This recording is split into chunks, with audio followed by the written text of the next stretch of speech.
こんにちは、レイト開発の K です。今回の動画はですね、前回の動画の続きの動画になります。前回の動画では、このジムニーですね、箱から出して走らせるまでっていうのをやったんですけど、今回の動画では、その続きということで、遊ぶ時の注意点、あとは遊んだ後の注意点というような形で、いろいろですね、ご説明というか、ご案内というか、させていただこうと思うんですが、基本的には、RC かラジコンですね、初心者の方向けという形で、やっていきたいと思いますので、結構ですね、動画なんですけど、結構喋るだけっていうか、あと画面にこう結構字がいっぱい出てくるだけみたいな感じにはなってしまうかなと思いますので、ちょっとその辺ですね、ご了承いただいた上で、特に初心者の方、ぜひ見ていただければと思います。はい、じゃあ早速、ちょっとなるべく短めに動画ですね、したいなと思ってるので、早速パパッとやっていきたいと思うんですけれども、まずですね、遊ぶ時の注意点としては、これ当たり前なんですけど、行動、あとはそもそも RC カーの走行禁止されているっていうような場所では、遊ばないと。これはラジコンの注意点というか、人としての注意点ですよね。常識を守って遊びましょうというところになります。で、あと無理な走行をしないっていうのがあって、これ何かっていうと、よくあるパターンとしては、特に小さいお子さんなんかやっちゃうことが、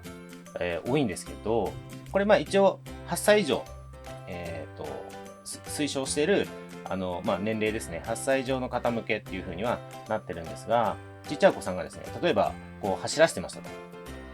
で、もうそこ壁だよっていうところにこうぶつかって、で、それでもなお、このアクセルですね、アクセルのこのスロットルをギューって握りっぱなしで、でもう全然びくともしないような壁にこうぶつかってるんだけど、こうタイヤがキュルキュルキュルみたいな。まだタイヤ空転してたらいいんですけど、一応モーターの動力がこう解放されてる状態なんで、こう、みたいな、ってなってるのに、もうロックしてるのに、こう握り続けるみたいな、そういう状況、こう長時間、長時間って言ってもそんな長くないですよ。こう一定時間続けてしまうと、壊れてしまう可能性がありますので、これはしないようにしましょうと。あとはその無理な走行をしないっていうところで言うと、アクロにはこれ強い部類に入るんですけれども、さすがにそれはきついよねっていうところはやっぱりあったりするので、めちゃめちゃ大きい石がゴロゴロ転がってるようなところをもう全力疾走でガッコンガッコン行くみたいな、そういうような走らせ方っていうのも、ここまでがダメでここからはいいよみたいなちょっと難しいんですけど、やっぱりあまりにも無理をさせてしまうと、いろんなところが壊れてしまう可能性っていうのがあるので、例えばそういう悪路を走るときは、ゆっくりじっくり走らせるみたいな、こう全力疾走させるようなことはしないとか、そういう加減っていうものは必要になるかなと思いますので、その辺もですね、注意しながら遊んでいただければと思います。あとこれ注意点っていうのがちょっと難しいところなんですが、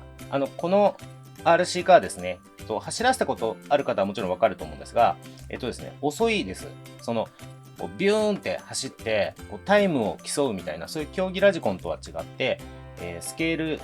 ル系ですね、こう、見た目のリアリティを楽しみつつ、走りの方もですね、結構こう、リアリティを楽しむ、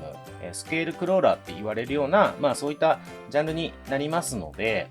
で、なおかつ、価格帯もですね、非常にお求めやすい価格帯というところで、モーターもですね、370サイズっていうやつで、一般的な10分の 1RC カーだと540サイズとかっていう大きい、モーターがついてるんですが、そういうものとはちょっと違うところがありまして、非常に走りはですね、ゆっくりです。で、良ければ、うちの過去の動画ですね、このジムニーではないんですけど、別の車、いろいろ動画走ってるところ見れますので、それを見ていただくとよくわかると思うんですけども、このジムニーもですね、今までのうちのラジコンと同じような速度域、C シリーズっていうんですけど、C シリーズと4駆系ですね、の C シリーズっていうのがあるんですが、その別の C シリーズの別の車種と同じような速度域、スピード感の車になりますので、ビュンビュンスピード出して走れないのっていうところ、気になる方はですね、よければ、うちの過去の動画を、参考にしてみていただければいいのかなと思います。その代わり、遅いだけじゃないですね。遅い代わりに、途半能力って言って、坂道を登る能力だったり、あとはアクロでもりもり進んでいく。ゆっくりもりもり進んでいくみたいなところは、得意っていうような形になってますので、そういうラジコンなんだなっていうのをあらかじめですね、分かっておいていただけるといいのかなと思います。はい。で、続いて、なんですが、壊れるときは壊れますっていうのもちょっと注意点の一つかなと。今日お話しさせていただいている中にちょっと出てきた内容ではあると思うんですけど、特に無理して走らせたときに、どこかが壊れてしまうっていうのは、全然あり得ます。で、これは、いわゆるホビーラジコンとトイラジっていったときに、トイラジっていうのは、もう完成品で、基本的には分解とか、それをまた組み立てるとかっていうのは想定されてない、出来合いのラジコンだと思うんですけども、この WPL のラジコンっていうのは、トイラジってわけではないんですね。でよくホビーラジコンとトイラジの間ですとかって言うんですけれども、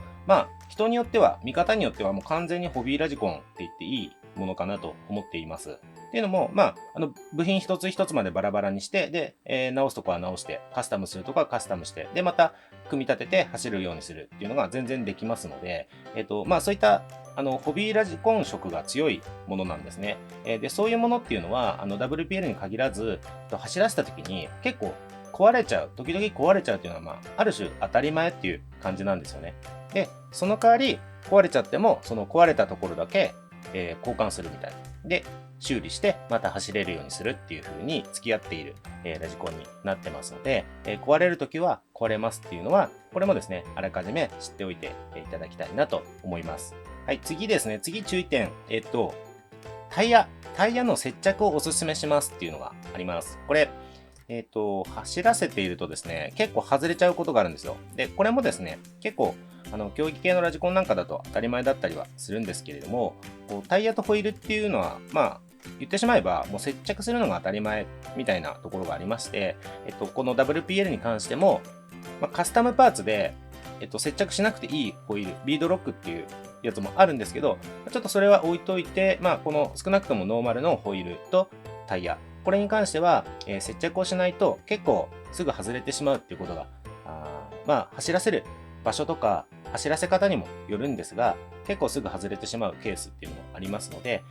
できればですね、接着、これは他の動画でまたやりますので、できれば接着して遊んでいただきたいなと思います。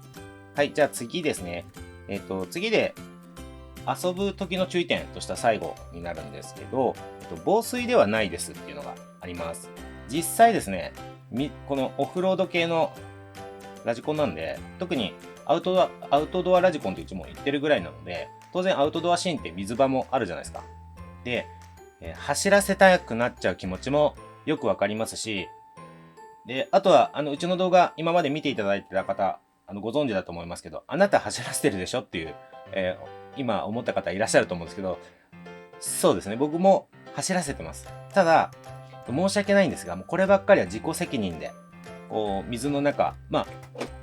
これ車体があって、こんなに潜っちゃダメですよ、そもそも。僕が走らせる水場っていうのは、これぐらいです。ESC とかバッテリーっていう電気系のものがですね、この辺に乗ってるんで、そこが浸水したら当然ダメですよね。で、そこを浸水させないぐらいで、水辺を走らせたりっていうのは僕もやっちゃったり、あとはもっと大好きなの、マーケの K さんがもうバンバン突っ込んでっちゃうんですけど、あれは自己責任です。で、皆さんもですね、防水ではありませんので、基本的には水に浸かるような遊び方っていうのはしないでくださいとしかちょっと言えないですね。で、どうしても故障のリスクがありますので、ただ、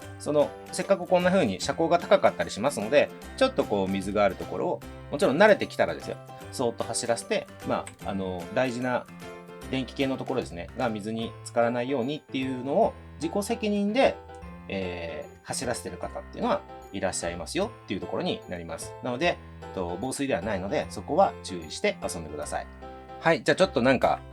急ぎ足の感じでなっちゃってますけど、続いて、遊んだ後の注意点。これはですね、とにかく一番守ってほしいのが、バッテリーを外しておきましょうっていうところですね。これも、WPL のラジコンに限らず、もうラジコン全般の基本的なルールっていうか、注意しなければいけないところなんですけれども、バッテリーを接続して、電源オフにしたとしてもですよ、電源をここにスイッチついてますが、これをオフにしてあったとしても、遊ばないとき、遊んだ後ですよね。しまっておくときには、必ずここ開けて、で、ここからバッテリーを外しておくというのは守るようにしてください。どうしても、バッテリー結構強力なものが使われてますので、ちっちゃいけど意外と結構強力なんですよね。ラジコン用のバッテリーって結構そういうものなんで、それをですね、何か不意に電源が入っちゃったとか、通電しちゃったっていうのは非常に怖いことですので、必ずバッテリーは抜いて、特にコネクタですね、コネクタを外して、置いとくと。コネクタを外しておいてもらえば、正直バッテリーなんか他の場所に置いてなくすの怖いなっていう方は、コネクタを確実に外しましたと。で、それをまた車体にコネクタはつけずに、ここになくさないように収めておくぐらいなら、いいと思うんですけど、とにかくコネクタは外しておくっていうのを気をつけるようにしてください。で、あとこの走行用バッテリーなんですけど、ちょっとこれもですね、詳しくやると話が長くなってしまうのと、今までその動画っていうのを上げてあるので、一応概要欄には貼っておくようにしますが、日常の管理方法っていうのが、結構深掘りすると結構あるんですよ。ただ、一般的に使っていただく分には、ちょっとこの動画では手短にお伝えしておくと、満タン、もうフル充電の状態で、何日も長時間ですね、放置しておくのはちょっと傷めてしまう心配があるので、これはこのバッテリーがっていうよりも、リチウムポリマーというバッテリーですね、全般に言えることなんですが、満タンのまま長期間放置する。あとは、すっからかん、もう使い切ってすっからかんの状態で放置する。満タンか空の状態ですね。で放置するっていうのは良くないので、それはやめておきましょうと。じゃあその走らせていて、電池がなくなって止まりました。で、そのまま放置するとやばいのっていうと、数日、1週間、それぐらいだったら大丈夫です。ただ、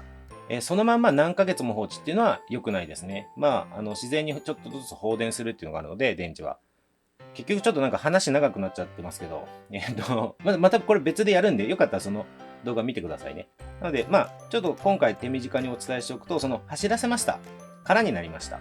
次の日遊びますは全然 OK です。数日後までに遊びますは全然 OK です。ただそのまま長時間放置しちゃうかなっていう時は、途中まで充電して置いておくっていうのが一番理想ですね。で、途中までってどうやって判断するのっていうと、空まで遊んじゃいましたっていう時は分かると思うんですよね。車が止まるんで。で、そのまま放置するんじゃなくて、20分か30分ぐらい充電して、それ途中でいいんで外して、そのまま置いておく。これがベストかなと思います。で、走らせていて、まだ車止まってないと。まだ電池の残量全然ありそうだなっていう時に遊ぶのをやめましたっていう時は、そのまんま放置で全然大丈夫です。そんな感じでちょっと少しだけでもですね、意識しておいてもらうといいのかなと思います。ちょっと繰り返しになりますけど、そのバッテリーの管理方法についてはですね、また別の動画でやりますし、あと、今まで WPL で遊んでいただいている方からするとですね、これを知ってる方も多いと思うんですよ。このバッテリー管理するために放電器っていうのがあるんですけど、これが実はコネクタ合わないんですよ。で、どうするのっていう方がいらっしゃると思うので、ちょっとこれもお伝えしておくと、今、まだ販売はしてないんですが、しかもちょっとこれ、試作品で、二股でちょっと変な感じになってるんですけど、これ、また製品版になるときはシンプルな、二股じゃなくて、こういう感じの状態で、製品化しますが、一応今こういうのは作ってます。ここに、変換コネクタですね。ここに、新しい仕様のこのバッテリーをつなげて、で、この放電器ですね。こうつなげれば、普通に今まで通り使えるっていう、こういうものを作ってますので、またこれ実際販売された時に、そのタイミングでですね、バッテリーの管理方法については詳しくやりますので、それまではそこまで神経質にならずに遊んでさっき紹介したような運用方法でですね、